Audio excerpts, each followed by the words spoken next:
వేదిక మీద ఉన్నటువంటి తెలుగుదేశం జనసేన నాయకులకు, నా ముందున్నటువంటి తెలుగుదేశం జనసేన కుటుంబ సభ్యులకు, పత్రికా విలేకరుల వారికి అందరికీ పేరు పేరున నా నమస్కారాలు. ఈ రోజున మన చంద్రన్న పిలుపు రా కదలిరా అని చెప్పని ఇవ్వడం మీకు అందరికీ తెలుసు. ఒక ఛాన్స్ ఇవ్వండి, ఒక ఛాన్స్ ఇవ్వండి అని చెప్పని బతిలాడుకొని ఈ రోజున ఒక ఛాన్స్ ఇచ్చినందుకు ప్రతి ఒక్క వర్గం వారు కూడా నష్టపోయారన్నది మనకందరికీ తెలుసు.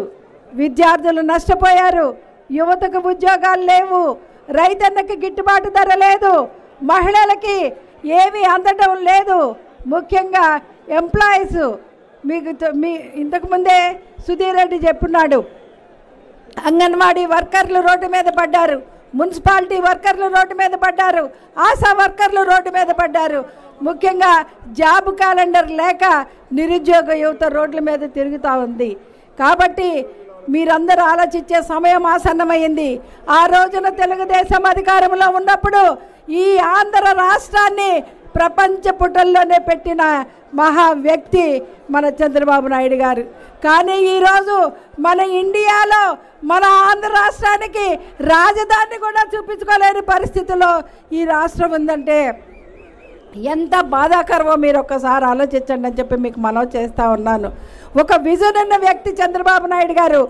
ఎవరికి ఏమి చేస్తే బాగుంటుందా అని చెప్పిన ఆలోచన కలిగిన వ్యక్తి చంద్రబాబు నాయుడు గారు. ముఖ్యంగా ఆడబిడ్డ నిధి అని చెప్పని 18 సంవత్సరాలు దాటినటువంటి ప్రతి ఒక్క మహిళకి 59 సంవత్సరాల వరకు కూడా 1500 వరకు ఇస్తానని చెప్పడం మీకు అందరికీ తెలుసు. అలాగే తల్లి దీవెన పేరుతోటి ఈ రోజున రేపు మనం అధికారంలోకి వచ్చిన తర్వాత ఇంట్లో ఎంతమంది పిల్లలు చదువుకుంటే అంతమంది పిల్లలకు కూడా సంవత్సరానికి 15,000 ఇస్తామని కూడా చెప్పడం జరిగింది. అలాగే మహిళమ్మ తల్లులు గ్యాస్ లేక ఇబ్బంది పడుతున్నారని చెప్పని సంవత్సరానికి 3 గ్యాస్ సిలిండర్లు కూడా ఉచితంగా ఇస్తానని చెప్పడం మీకు అందరికీ తెలుసు. అలాగే ఉచిత బస్సు ప్రయాణాలు కూడా ఇవ్వటం కూడా జరుగుతుందని కూడా మీకు చెప్పడం జరిగింది. ముఖ్యంగా మీరందరూ ఆలోచించండి. నిన్న ఎలక్షన్ కమిషన్ ఒక యాక్షన్ తీసుకుంది. ఒక IAS అధికారి బై ఎలక్షన్లో అక్రమాలకు పాల్పడి దొంగ ఓట్లు సృష్టించినందుకు గాను ఆయన్ని సస్పెండ్ చేయడం మీరందరూ గమనించున్నారు. మీరందరూ ఒక సైనికుల్లాగా పోరాడినా కూడా ఆ ఎలక్షన్లో మనం ఓడిపోయాం. కానీ నిన్న ఆ ఎలక్షన్ కమిషన్ యాక్షన్ తోటి మనము నైతికంగా తెలుగుదేశం పార్టీ విజయం సాధించింది అని చెప్పని మనం అందరం గమనించాలని నీకు మనవి చేస్తూ, రాబోయే రోజుల్లో ఈ దొంగ ఓట్ల గురించి ప్రతి ఒక్కళ్ళు మీరు గమనించాలా. ముఖ్యంగా ఈ సభా వేదిక మీద నేను అధికారులకు చెప్తా ఉన్నాను,